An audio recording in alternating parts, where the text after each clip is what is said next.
Hey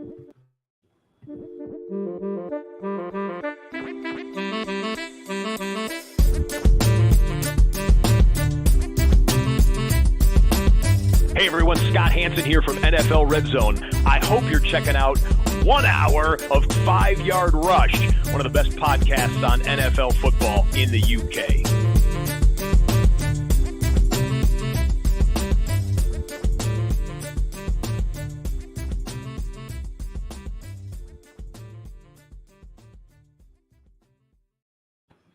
Good evening, Rush Nation, and welcome to the Dynasty Show. Not our usual day, so you might be a bit shocked to see us here on a Wednesday, but there were a few last-minute issues yesterday, so our excellent host very kindly agreed to come and catch up with me this evening. So I'm your host, Hannah. Thank you all for joining, and I am really delighted to welcome Kev at Dynasty_GOAT, who is part of, I suppose, what I would call one of my fantasy families, because he is the host of the Fantasy Wildcard Dynasty Show and the podfather of the Fantasy Wildcard crew, and he's also a writer at DLF. Kev, it's amazing to get you on. Really excited to have you. How are you, and what have you been up to? Wow, what an intro at the podfather. I mean, that's blown my mind a little bit. But yeah, first of all, thanks for having us on the show. I'm really looking forward to tonight's episode. It's a great time of the year, so you've got your startups, you've got all your charity tournaments, charity events as well. So yeah, really great time of the year for Dynasty football, and yeah, really looking forward to tonight's show. And we've got an event in a couple of weeks where we'll be meeting each other in the flesh. Yeah, absolutely, super excited for that. So I'm sure most people already knows, but the UK FFC event hosted in London is beginning of July. I think it's the 8th of July. Really excited for that, and really looking forward to meeting you, Kev, and everyone else in the UK community. So obviously, like you say, we're getting into kind of this startup season. So as we're kind of heading into there, I thought let's start digging a little bit into our rankings. So today I thought let's have a look at the QBs and the tight ends. I mean, I couldn't quite find enough questions about the tight ends to fill a full show, but let's be honest. So I thought let's tag them on with the QBs, the two onesie positions, as we kind of say, although obviously in Superflex not necessarily. So Kev, shall we start with the quarterbacks? I think a bit more potentially exciting than the tight ends. Yeah, it's a good bundle, isn't it? Because you've got your QBs, which is, in my opinion, is the most important position or decision you've got in Dynasty. And then you've got the tight ends. And if you're playing in anything less than a high premium, let's be fair, it is the least important position. So, yeah, good to group them together, and hopefully we can guide the audience as to our thoughts on where we're at. Yeah, absolutely. And we were kind of having a quick chat before we came on, weren't we? And I think, surprisingly, we may have quite similar opinions here, which not necessarily what I expected, because I do have some strongish opinions. So we'll see how we go anyway. So obviously not really long, really, from rookie draft season. We've only just finished. So I thought, people will be starting to think, right, where am I going to rank these rookies now, within the general ranking system? So I thought, let's start with rookies then. And I'm actually really interested to hear your thoughts here, Kev, on where you think these rookies fit into kind of the general rankings in the quarterback position. Yeah, I mean, first of all, like if we go back pre-NFL draft, I was always on Anthony Richardson as my QB1. I was comfortable taking him at the 102 spot, whereas I think Consensus had him 104, 105 potentially. And then sort of Bryce Young and CJ Stroud as the other two guys. And actually, after the draft, it seems that the market's come in line with what I was thinking before the draft. So it's a position which, luckily, I got right, actually. But in terms of rookie drafts, I think I had Anthony Richardson QB1 in a tier above those two guys, Young and Stroud. But then if we're looking into actually rankings and factoring in the veterans, I'm actually a little bit lower than the consensus, which if you know how much I bang on about Anthony Richardson, you'd think, oh, he's going to be above market. But there's some guys as veterans which I do prefer. So Richardson, I've got him 10. Market, I've got him 9. I've got him in a tier with Deshaun Watson, with Richardson, Kyler Murray, Dak Prescott. Then there is a little bit of a tier break for me. My 13 and 14 are Young and Stroud, where they're 10 and 13 at market respectively. I've got them in a tier with Daniel Jones, Tua, and Kirk Cousins as well. So surprisingly lower than consensus on the rookie QBs. It's not that I don't like them. It's just the fact that I love to target veteran QBs that are proven, that can be cornerstone pieces. I think Richardson can be one of those guys, but I do prefer guys like Deshaun Watson over him, like your Trevor Lawrence, etc. So it's been a tough one. I've not had much of the rookies in my startup so far. It's been more of the rookie drafts where I've been getting my exposure there. Surprisingly, Kev, I have very similar rankings to you, although my rookies sit just ever so slightly in a lower tier. So I have like Dak, Deshaun, and Kyler in a tier themselves, and then I have a little break there, and then Anthony Richardson actually sits in a tier with Tua and Daniel Jones, and then I have Bryce Young and Stroud in their own separate tier just below that. For me, I'm always a little bit hesitant with rookies to rank them too high up, because I think they have the highest kind of opportunity to burn you. And if I take Anthony Richardson as my QB1 and pass over QBs like Dak or Deshaun or Kyler, it could really pay off for me. Absolutely. Like, I think we've talked about Anthony Richardson a lot over this rookie season. You know, I can totally see why he's the QB1 in the class. You know, his ceiling 100% is the highest of all of these, and probably his floor, as long as he is on the field. Yeah. Now, obviously, the risk is that he just cannot throw the ball, and so he does not stay on the field. And obviously, that is the risk where you go. And I don't feel in a startup that I can take that risk and bypass players like Dak, Deshaun, even Kyler, you know, and go for him.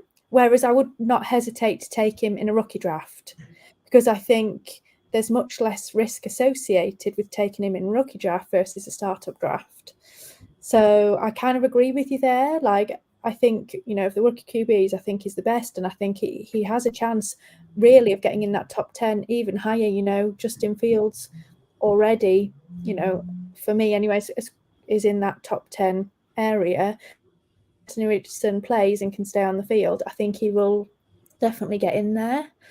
But I just don't have the confidence. I'm not happy to do that until he gets on the field, if that makes sense. Yeah, I think you make a great point. The fact that you're treating them separately from the rookie draft to startups. Rookie draft, you spend a 102, 103 on Richardson. If he doesn't hit, it's one pick. If you're in your startup and he's potentially your first pick at the back of the first round, if you get that wrong, that's setting you back. You might be trying to build to win, and you're already on the back foot because you've got your number one pick to replace. So I totally get why you would want to be a little bit cautious, especially on a position where you're going to have to spend a first round or a second round startup pick. You want to make sure you get that right. Yeah, I 100% agree with you there. And this is where I'm kind of interested to see your thoughts, Kev. Would you ever take an Anthony Richardson in your first round of a startup? Because to me, like, yes, he has a massive ceiling and potentially a massive floor, but he is a massive risk. And I'm not sure that I could say that is a win now move, if you know what I mean. Like, I think if you're ballsy, then you could potentially play it as a win now move. But to me, that is kind of, you know, a bit too ballsy. Like, would you ever go into a startup draft and say, I am building basically something that I need to, you know, not a win now team, you know, I'm already kind of breaking this team down and starting again kind of thing?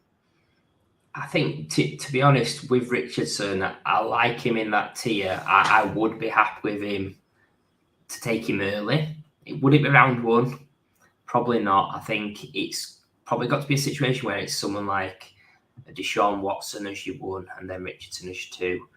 Dak as your 1, Richardson as your 2. Maybe someone like Trevor Lawrence, if he falls a little bit, you have to at the back of that first round, unless you're getting really lucky and say taking like Lamar Jackson and then somehow Richardson gets you, that'd be fantastic. But purely as a QB1, I think if you go down that route of him as QB1, you're opening yourself up for a lot of risk, because you then have to take a second QB who is not in that tier, and you might end up with Richardson and then, like, no offense to these guys, but you could end up with Derek Carr and Jared Goff as your 2 and your 3, which isn't horrendous, but in startups you'll have to take them early.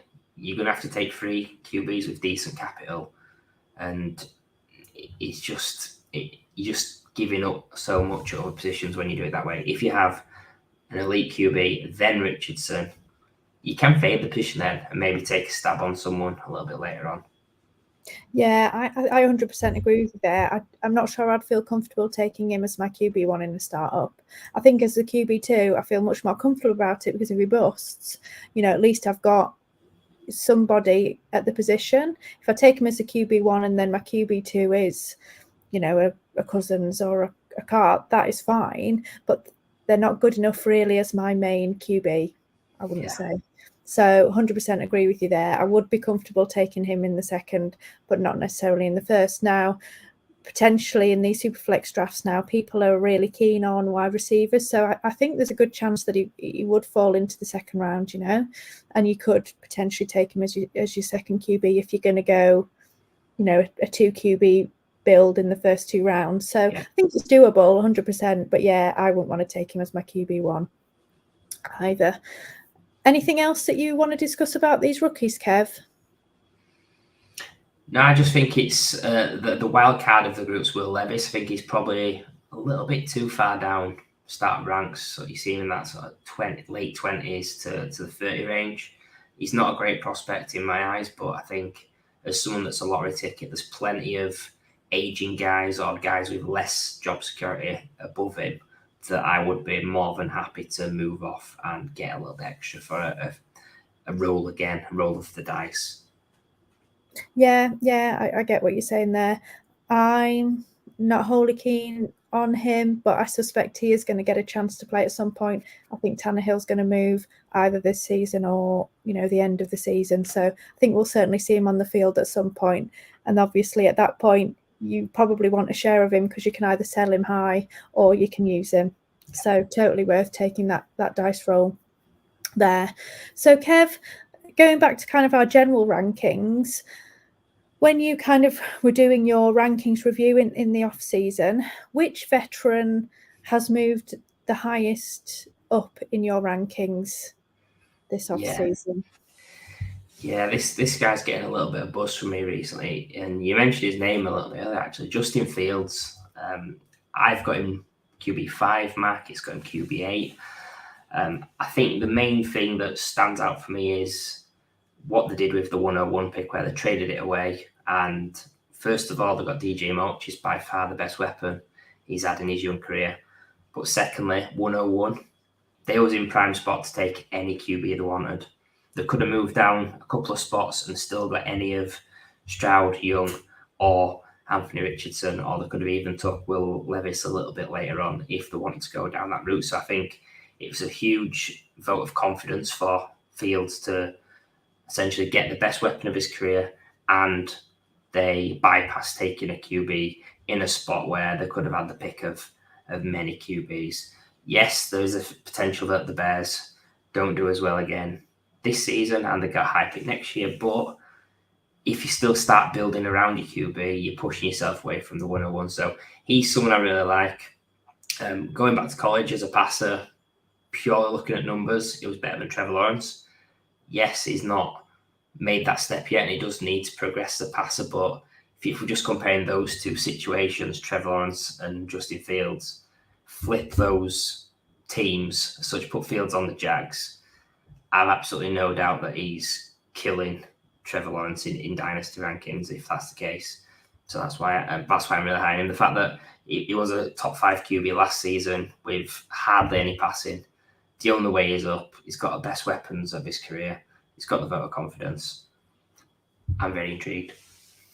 Yeah, I mean, I can't disagree with anything you've said on Fields there. You know, as we've kind of mentioned earlier, you know, rushing is this, you know, it's the secret weapon, isn't it, of quarterbacks now. You know, if you can get a rushing QB in fantasy, you know that they're going to do well.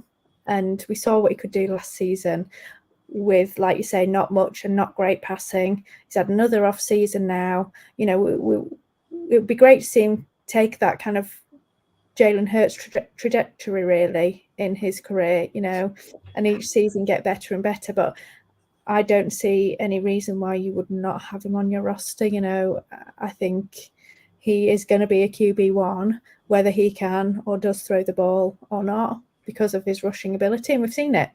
So, yeah, I 100% agree with you on that one.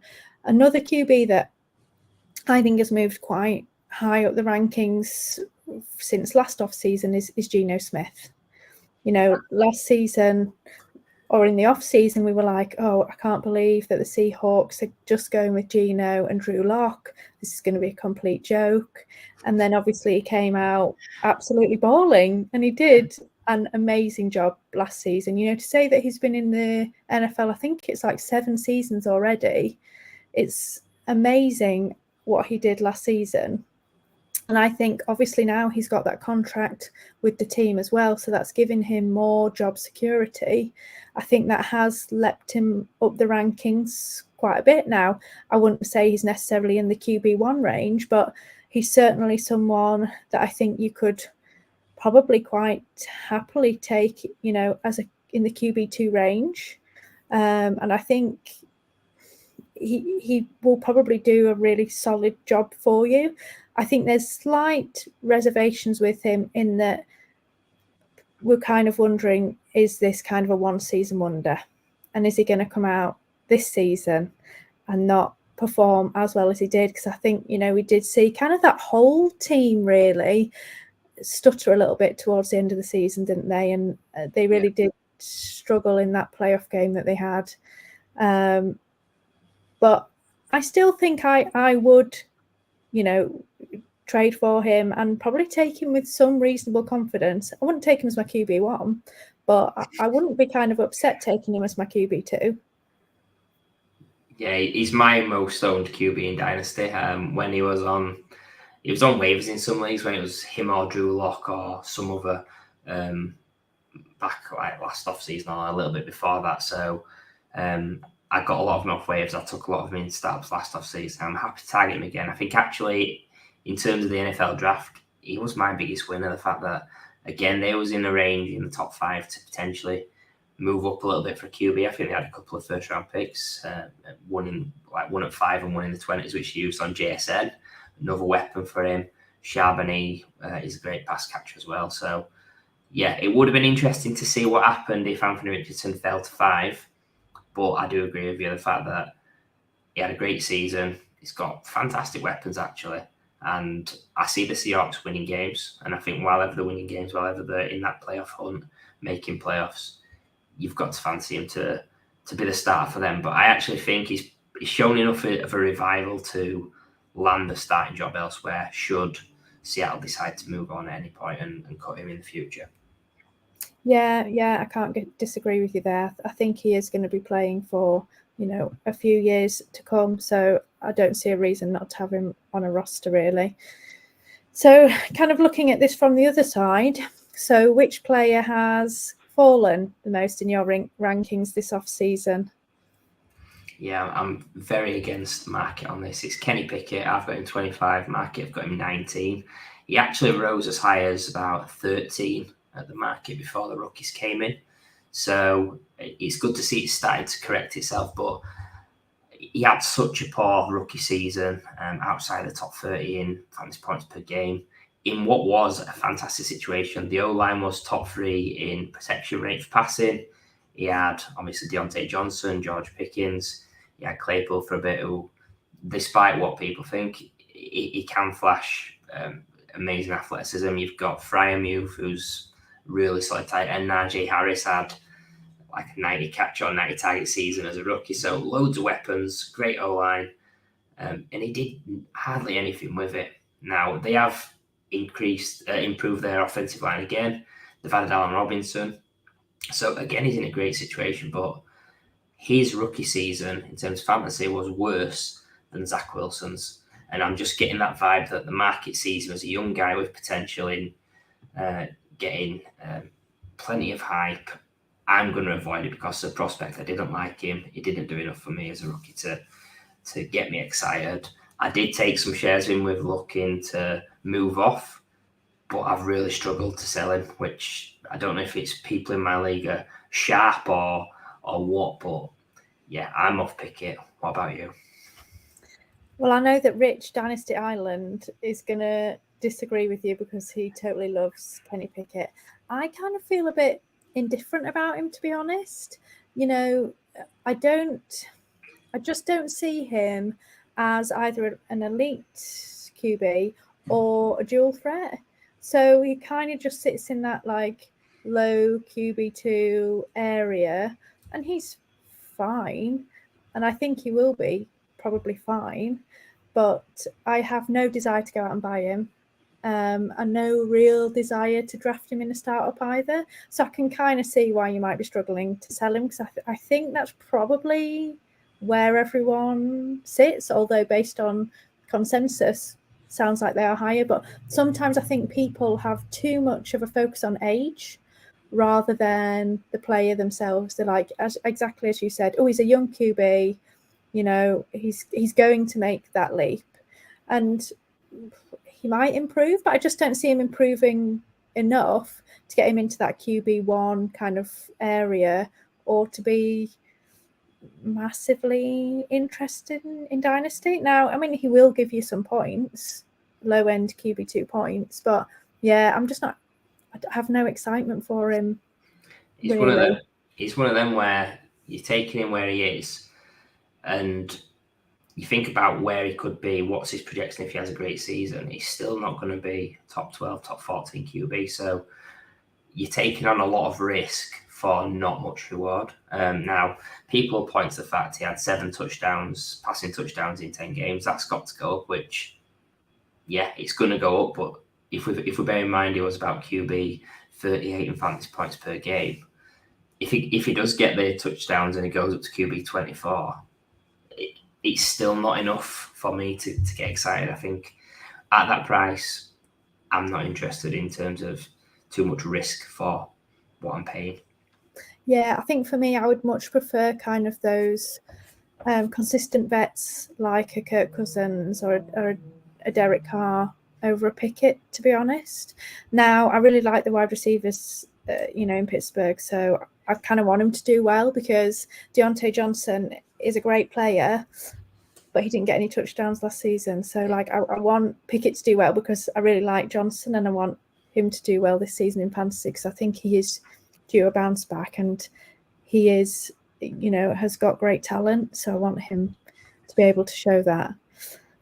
For me, the QB that I think has fallen the most is our friend Trey Lance.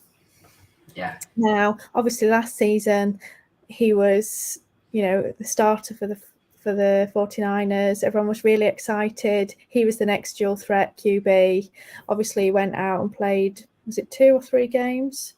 And then, obviously, unfortunately, got that terrible injury. Now, when he was on the field, I can't say that I was wholly excited about him. Like, I just don't think things were kind of totally gelling for him personally. And I don't think the 49ers are that enamored about him either, because there's no indication that they want to start him this season. I think his other issue is obviously he played very few games in college, the COVID year, etc. Then he barely played at all in the NFL, and this will be his 3rd year, and he's played like 3 games or something in the whole kind of time he's been in the NFL. So I just kind of feel like his chance to kind of grow and learn on the job has kind of passed. And I'm just not convinced that he's going to be anything in the NFL. I mean, I think if he is, they need to trade him, and trade him soon. But I'm not convinced they're going to do that, because I think they may well have done it already. Although having said that, what is his market? Who wants him, you know? So maybe they want to get him on the field for 1 or 2 games and then try and move him. I don't know what the plan is, but I can't see them wanting him as the 49ers starter from now on. And I'm just not sure I can see a path to him being a consistent starter in the NFL. I don't know what you think about him, Kev. I mean, I think you're right, first of all, that his value's fallen the most in terms of where he was going, top 10, top 12, and now he's in the 20s. It's a tough one because with the 49ers, whoever gets that starting job long term, they're going to shoot up in dynasty value. The issue with Lance is coming in, he needs to play games to get better. And with sort of that first season sitting, getting a little bit of playing time with Jimmy G, that looked promising. Second season, he had that thunderstorm game at the start. Then he had, I think, a game and a half or half a game before the injury. So we didn't really get to see him take that stranglehold. And then from then, the 49ers traded for McCaffrey. They've gone all in to win now, like literally this season, next season sort of thing. If I'm the 49ers, I'm not comfortable putting Lance in to see if he develops, because this is a team that they need to win every game. They need to be number 1 seed. They need the NFC to be going through the 49ers as the home team in every game. They need to be the 1 seed. So it's really tricky. I don't think they can trade him either because they spent 3 first-round picks.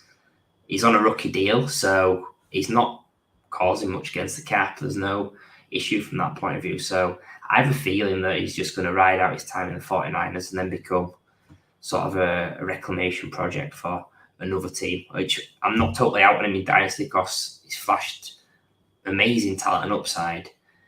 It's just, when will that time come? He's an interesting QB3 dart throw. I think if you hit like QB at the start of your drafts, I don't know, Watson and Dak at the back first, I think you can take a stab on Trey Lance as your QB3 when he's in the 20s and just see what happens, because if it doesn't go right, you've still got Dak and Watson. Yeah, I mean, I totally get your point there. For me, I just think he's going to sit and rot on your roster for ages because I just don't see him getting on the field, to be honest. And obviously, your risk then is one of your QBs go down and Lance is not going to give you anything. So it is a risky, I think, 3rd pick. But, you know, if you are, doing a rebuild, then maybe that's the way to go, because if he does get on the field, he catapults you right up there, because potentially, he can become one of these dual threat QBs that we've seen, like the types of field. But I just think he was so raw coming out, and it's been 3 years now, and he's just not had the chance to develop. And I think as more and more time goes on, I think less and less likely the 49ers are going to want to develop him. And then at that point, like you say, it's 5 years down the line, and who's going to take a chance on him? Someone might, but I just don't ultimately see a path to him becoming a reliable starter. But I might be totally wrong, and you do never know. So let's have a look at our rankings versus consensus then. So, Kev, yeah. Which player are you higher on than consensus in your quarterback rankings? Yeah, this is Russell Wilson for me. I think pre Sean Payton coming out, I was really high on sort of understanding the move from his coach last year who got fired. Was it Hackett or something?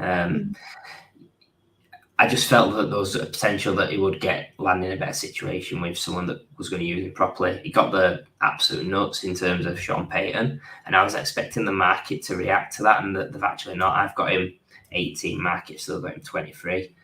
I just feel that early on in his career, he started off like 10 seasons as a QB1 to begin his career, which was fantastic. And then the last couple have been hit and miss in tricky situations. Obviously, the injury hit season in Seattle, then last season in Denver. So he has got questions, but I like the fact that he's done it before. He's still got some rush upside. He's got great weapons in terms of youth. Judy, still like Sutton, Marvin Mims has got a lot of hype, Dulcich. So Yeah, I still really like Russell Wilson, 18. Mark, I've got him 23. Yeah, Russ, I find a difficult one because this is a massive make or break season for him, isn't it? And I think there's a chance that he can be terrible and he'll be out of the league next season, or, you know, he has this amazing resurgence comeback season and, you know, he continues to play out that massive contract that he got in Denver. You know, if anyone's going to be able to get him to play, it's going to be the head coach. Now I can't remember his name. Sean That's Payton. right, Sean Payton. You know, we know what he's done. Russ is not Drew Brees, but obviously he has worked with the shorter quarterback. So we know what he did there. I personally think it's in both of their best interests for Russ to do well this season. I have heard kind of discussions in that people are saying, oh, Sean Payton's going to want to kind of purposefully tank Russ to get rid of him and get, you know, so that he can get his own QB. But I don't see the logic in that, really. You know, I think it's in both of their interests for Russ to play at a high level. I just think his game ultimately has to morph a little bit from what he was used to doing. You know, in Seattle, his legs just are not as reliable as they used to be. You know, he is getting on a bit now, so I think he has to rely on throwing it around a bit more. And so I think he just has to alter his game a little, and also not cook, to be honest. So I think that Sean Payton is going to run the ball a bit more, which will help Russ. So ultimately, I think he will have a good season, but I'm not sure that I'm pulling the trigger on him in Dynasty, to be honest. Again, I think I would rather look elsewhere. I'm banging on about them, and they're really boring. No one wants them on the team, but Kirk Cousins and you know, Derek Carr. I know where they are. I know what they're going to do. I know what production I'm going to get out of them. Whereas Russ is a bit of a kind of risky choice because who knows where he's going to be next season. You know, you could take him in your startup or trade for him, and all of a sudden next season he's worth nothing, and you know, you're stuck with him. So I think it is a risk, but I can see, you know, why you would take it. And if, you know, the Russ owner in your league is fed up of him, you can probably get him for a bargain, and then it doesn't matter if he busts because you've not paid a lot for him. So I think if you can get him for peanuts, worth a shot, right? But I don't think I would be probably trying to go out and buy him. Yeah, and I think as well, like, it all depends on your risk tolerance. The fact that if you've got two risky QBs to begin your draft, or you've only got one QB and you're looking at your second, then it's going to dictate which route you go. If you've got Kyler Murray and someone else risky, and then potentially Russell Wilson, that's far too much risk to be taken on. So certain situations will dictate which QB in that tier you go after. Yeah, 100%. And, you know, I think with all of these things, it has to be kind of based on your team build, right? You know, as you say, if you're taking these risky high upside quarterbacks early, then Russ might not be the one for you. But if you think you've got these solid kind of elite QBs or ones that are going to give you solid performances, then Russ might be worth a gamble as your QB3 because, you know, he may well have a good bounce back season and outperform some of the QBs that you've already got on your roster, or you can sell him, you know, for a profit. So yeah, I totally get where you're coming from there, Kev. As I say, I'm very non-risk tolerant, so I'm often quite reserved on kind of clicking on these. But if I could get him cheap, then I would certainly, you know, buy him for sure. So I also have a super exciting quarterback that I am higher on consensus on, and that's Kirk Cousins. So I honestly, genuinely think, so this is something that I was talking to Rich about the other day when I went on the Fantasy Sanctuary, is that people, I just think, totally undervalue these kind of consistently productive veteran quarterbacks. Like Kirk Cousins, to everyone, is just boring.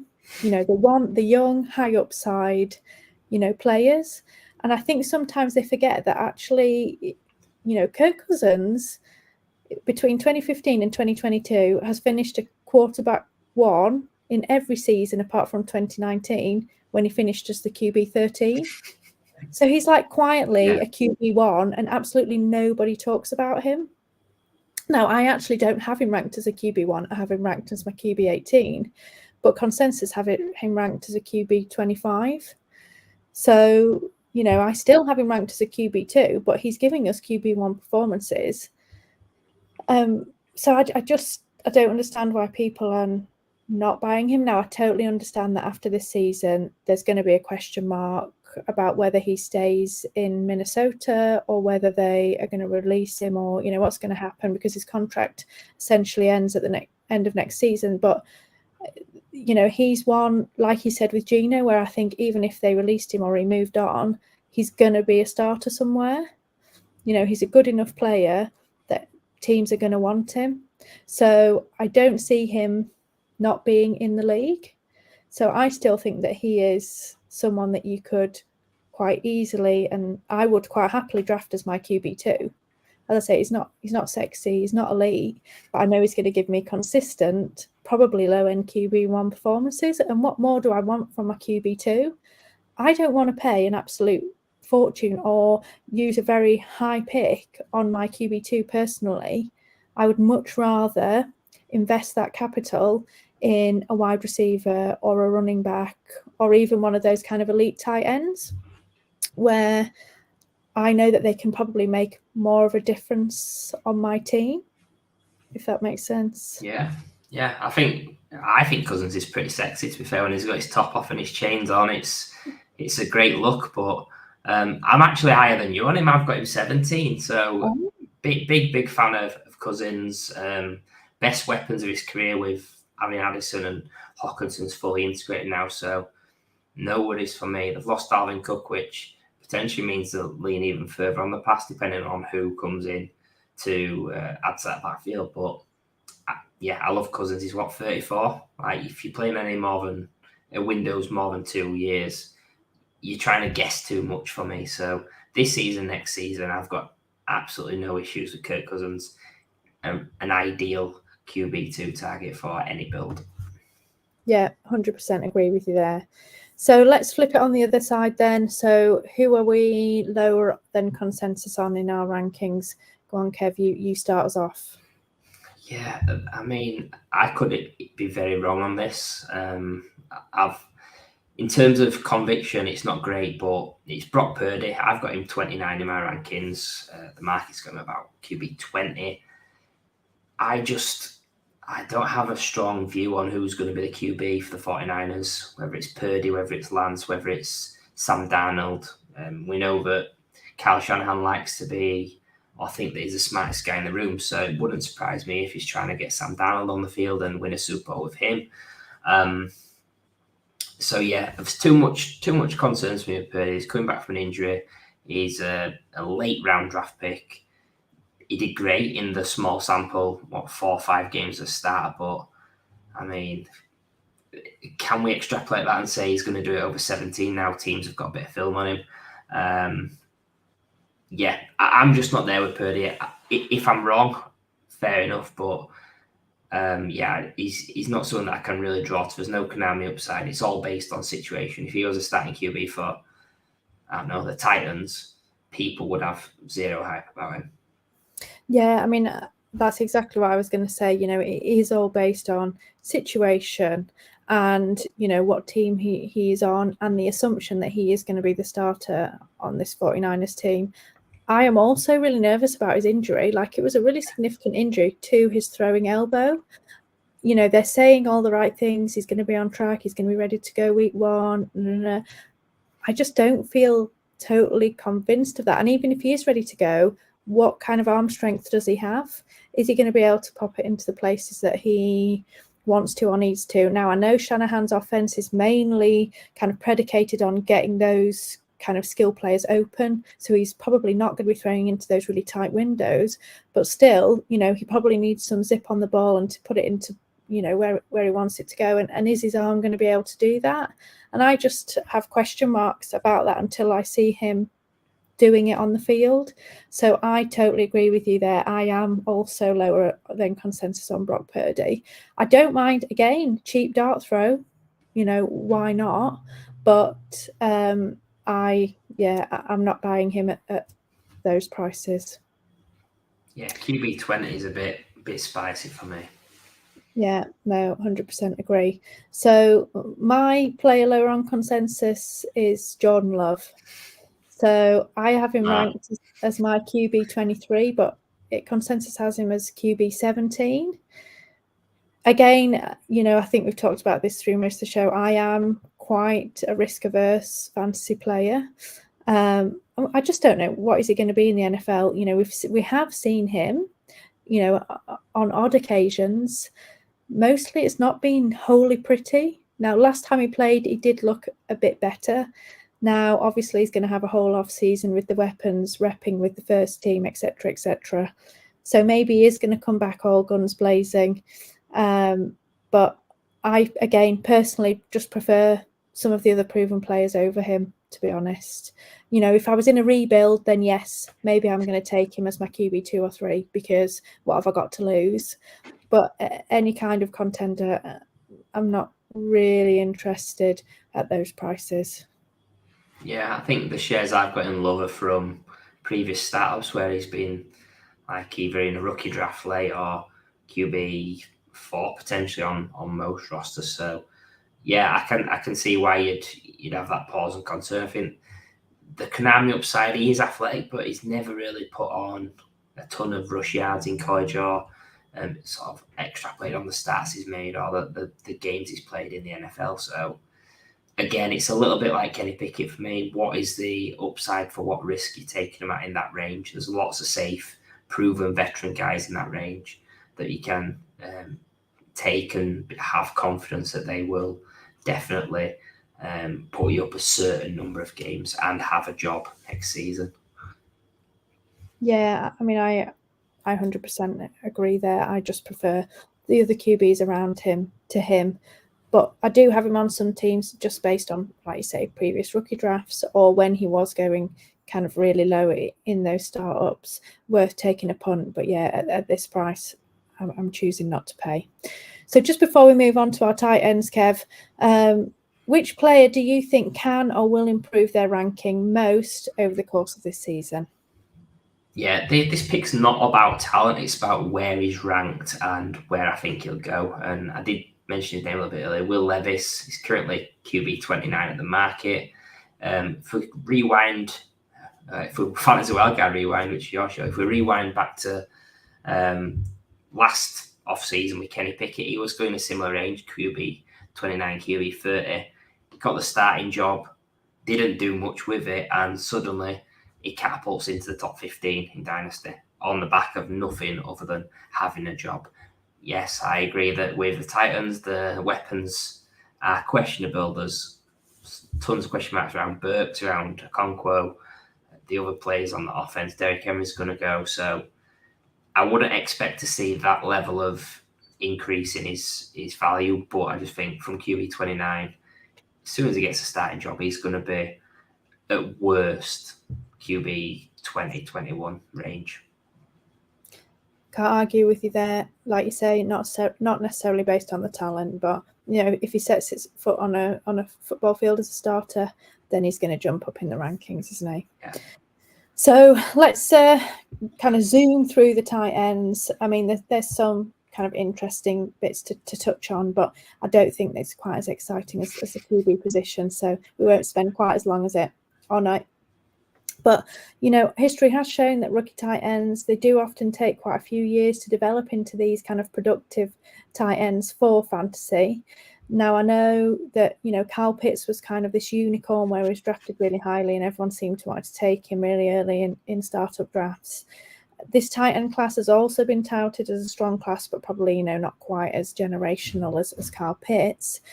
So I'm just interested to know, where do you have those kind of in your tight end rankings at the moment, Kev? Do you have them a bit higher because they're meant to be a strong class, or are you always a bit reserved with rookies? Where do you usually kind of go on this? Yeah, tight end's just an awful position, really. But I I think rookie tight ends early in the career tight ends are the big fades for me. I'm below on consensus on all of the tight ends apart from Michael Mayer, who I've got exactly the same at 9. But yeah, I think in terms of how I view tight end and rookies, if they have a good season, then you can pay the same price, if not slightly more, next off season when you know that they're actually going to be good in the NFL and they've hit. What I wouldn't want to do is pay the price now. They're an absolute bust, and you never get that back. So I'm just playing it a little bit safer at tight end that way. I think there's plenty of veteran options that are ranked in the late teens, the 20s, sometimes the 30s that are going to give you better production now. And again, I'm only thinking on 2-year windows. So for me, a tight end projection, I'm thinking year 3 before you're going to see the real fruits of your labour as such. So yeah, history at tight end is not great either. The fact that it takes me a couple of years. So my strategy is to fade young tight ends. And if I do want to go after a young tight end, give it a couple of years till they've shown what I can do. Everyone's going to say this show is really boring because I 100% agree with you. That is exactly my stance on rookie tight ends, to be honest. Like, I'd much rather buy them next off season when I know that they're going to produce, or I know what their role is in their offense, or how they play the tight end position, then kind of take that risk with them at my startup. And because based on consensus, these are pretty expensive at the moment, and I just don't want to pay those prices until I know what kind of they're going to do in the NFL, really. There's one player that I would really like to touch on, though, here, Kevin, and that's Travis Kelce. So he is basically, the dominant player at the position. But at age 33, we know that he is kind of getting up there in age, and it's kind of that fine balance in dynasty with production versus age. When's this kind of cliff going to come? So what I kind of would like to know is where do you have him ranked at the moment? And, would you take him in your startups, or are you starting to get nervous that we're getting to this kind of age cliff, really, and he's going to have no value ultimately on your roster? Yeah, I mean, first of all, I'm an Eagles fan, so the last time I saw him on a field, he was doing the stanky leg, celebrating a touchdown in the Super Bowl on us. But I hold no grudges for Kelce. He's my tight end 1. There's no signs of him slowing down. He's clearly been Mahomes' favourite target, and that's even more solidified since Tyreek Hill left. I've took him in startups this offseason. I've traded for him on contending teams, so no issues with him. I own about 20% of Kelce across my 25, 30 odd leagues. So yeah, I've got no concerns. I think he'll be an outlier. He'll produce for the next 2, 3, 4 seasons at a very, very top level. So yeah, I think any team that's looking to win a title, they need to be getting on Kelce or Andrews as the big hitters at the top. But I've got Kelce a fair bit above Andrews. And I assume on a rebuild, you would be looking to sell him for, assets at this stage? I'm probably keeping him for now. I'm keeping him till in season, and then seeing out of the pack who thinks they can potentially win a ship. If I can make a pivot to Pitts and a bit on top, or maybe even something like a wide receiver would be the move I'd be looking to make. But yeah, no fear in Travis Kelce from me. Yeah, I actually have him as my tight end 3, but he's still in that top tier. I have Andrews, I have Pitts number 2. Even though he might not necessarily have given us the fantasy production, what he kind of his data and what he's shown is that he can be elite. He just needs the opportunity, to get those touchdowns and stuff. So he is my 2, and Kelce is my 3. But I would have no hesitance in clicking him in a startup. I'll be looking to sell him. But otherwise, I'm keeping him. So, Kev, let's move on to which players you are higher or lower on consensus on. So let's start with the players that you are higher than consensus on, which is your main player in the tight end position? Yeah, so I'll throw two names out there. Trey McBride, I've got him 14, Market's got him 18, and another guy is... In fact, I'm not going to speak about the other guy. I'm going to save the other guy in my back pocket for a little bit later. Trey McBride, I think he had an up and down rookie season. He was a great prospect. He's potentially going to be a rough start without Kyler. But, I love the talent. I think you've seen other guys that aren't as good as him talent-wise that have catapulted above him, like Chikonkwo. Greg Dulcich as a prospect wasn't in that tier for me. So, yeah, Trey McBride at a discount is an ideal tight end 2 target for me. Yeah, I totally see that. I think ultimately Zach Ertz is going to retire, if not kind of beginning of this season. I think by the end of this season, I'd be surprised if he's still there too much longer. And I think that, that's McBride's kind of job to take. Mine is Tyler Higbee, actually. Again, not kind of the most exciting of picks. I have him tight end 24, but consensus has him tight end 33. Wow. Like 33? I totally get that he's not this kind of exciting, maybe not even a massively high upside guy, but come on now, he's ultimately going to be on a weekly basis, either a low end tight end 1 or, at worst a tight end 2. But currently he is ranked as a tight end 3, and I just have no idea why, if I'm honest. He finished tight end 6 last year. Yeah, I totally do not get where that's coming from. As I say, he's not sexy, but at those prices, I'd certainly have him on my roster. If I can have him as my tight end 2, even better. So what about players that you're lower on consensus than consensus on Kev? Yeah, the big one's Dalton Kincaid. The fact that he's tight end 5, I've got him at 8. People might say that's only 3 spots, but when you're looking at the top of a position, that's quite significant. The fact that you're bypassing players like potentially Kittle, Goddard, they're the main 2 that you see him go over, and it's absolutely wild that people would do that and take on all this risk, not see him hit the field, not see him like be at his true potential for a couple of years. So what are people doing having him around there is my thoughts. Yeah, I actually have him as my tight end 12, so I'm even lower on him than you. I just like we discussed, with the rookies, I want to see what he can do. I want to see what is his, role in this offense. How much of a target share is he going to command? And then, I will, potentially look to get some shares based on that. So my lower on consensus player is Irv Smith. So I have him ranked tight end 30, but he's currently ranked tight end 21. How is Tyler Higbee tight end 33 and Irv Smith tight end 21? Like, I honestly just have no idea why he's so high. He's really struggled with injuries throughout his career. He's not really done a lot in fantasy. I think people have just got excited that he's on the Bengals, but Hayden Hurst was in the same position last season and he wasn't great for fantasy. Like, I just don't understand it. And again, by the end of this season, he's probably going to be moved off the Bengals onto another team.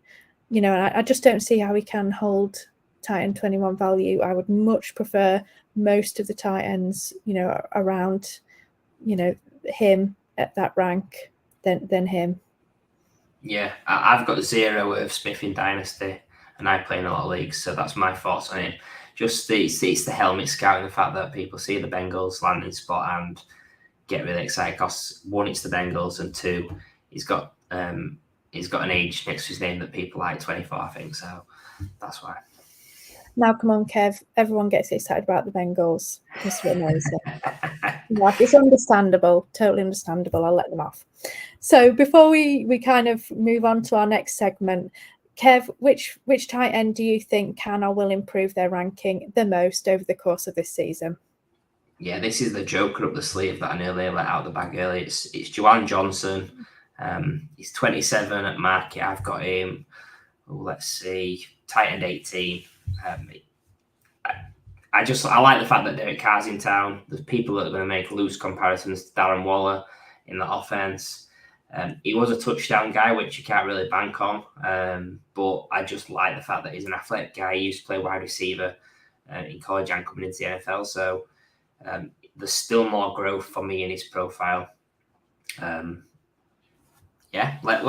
don't think he needs to do a ton to really move up a lot in the tight end rankings because it's a bit of a wasteland, but he's a guy that I see making a huge jump from tight end 27 this season. But if I was to just give two quick names, maybe not this season, but someone to stash for when they move on to new teams, I'd say Noah Fant and Albert O. Yeah, I mean, there was so much excitement about Albert O, wasn't there? Last season or a couple of seasons ago, and fortunately just did not pan out, did he? Maybe if he gets a bit more of an opportunity, we might, see potentially, him show what he can do.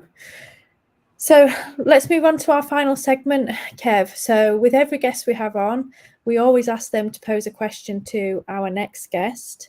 So our previous guest, Kevin, of Football Guys in the Devi Royale, he posed the following question to you. Fabulous name, right, Kev?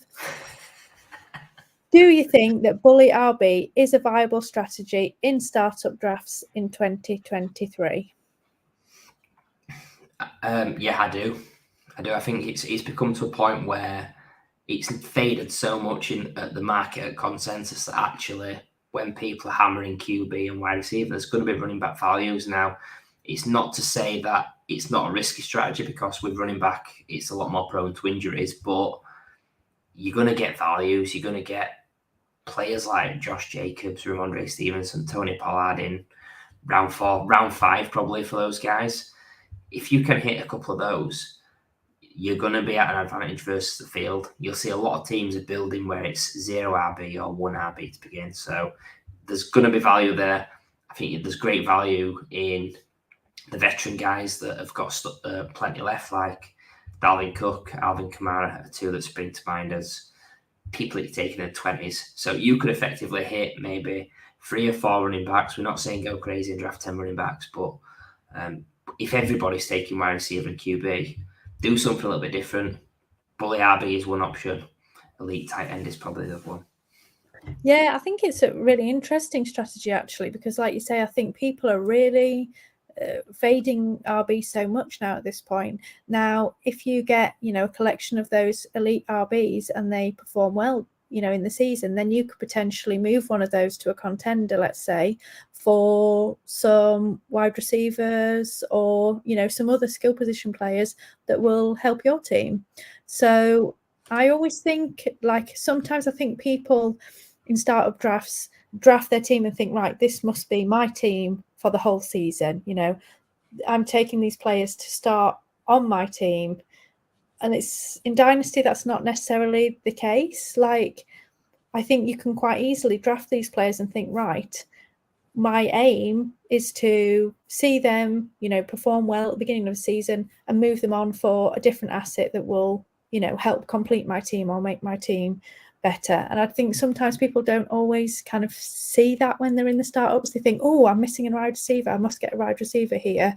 And then they, miss the value that's there. So, yeah, I think it's a really interesting strategy and certainly one people can consider. So, Kev, now I'm going to ask you for a question for our next guest, please. Yeah, great question from a great guy in Kevin. Make sure you are following the boys on Twitter. He's an absolute lovely chap. But yeah, my question to the next guest is, when do you think is the best time to make a trade as a contender and as a rebuilder? Oh, that's really interesting. Right. Fabulous question. Really like it. Now, Kev, thank you so much for joining me. I've really, really enjoyed chatting through our QB and tight end rankings, seeing where we basically agree on everything, to be honest. I haven't really seen... I know, smart people, right? Yeah. We haven't disagreed on anything. I'm sure there is some things we do disagree on, but we just didn't manage to tease them out tonight. So before we go, is there anything that you want to plug or share with our listeners? And also please tell them where you can find yourselves and obviously our other family, the Fantasy Wildcard family. Yeah, I mean, first of all, thank you to you and Dan for having me on the 5 Yard Dynasty. It's been an absolute pleasure. You can follow me on Twitter at dynasty_go. I'm part of Fantasy Wildcard at Fantasy Wildcard, so I'm on the Dynasty show with Matt and Ali. Obviously, you're on the Rewind show with Mags and Paul as well, so we have great fun with that. It's weekly podcasts that we release. In terms of big things coming up, we're currently releasing our streamathon episodes in the podcast form, but with the charity streamathon we did in May, there's an absolute ton of great prizes that we're doing as part of a giveaway. All you have to do is donate before the end of June to have a chance at lots of great prizes. There's been stuff donated from 5 Yard Rush, DLF, who I write for. There's all sorts of stuff in there. Scottish Bowl entrance with giving away JJ Zacharyason's rookie guide. Tons of stuff. Check out the pin tweet at Fantasy Wildcard. Other than that, I'll be at the UK FFC. I'll be on a panel. You'll be hosting. So if the audience like this, there's more to come in the future. But yeah, thanks for having us on. No, absolutely, Kev. It's been a total pleasure, and I can't wait to grill you on the Dynasty panel at the UK FFC. So, any of the UK listeners out there, come and catch that and catch us talking some more Dynasty. So thank you, Kev. Really appreciate it. It's been so great having you on. Don't forget to go and catch the Fantasy Wildcard pods, and then you'll see even more of us. And in the meantime, don't forget, guys, keep rushing.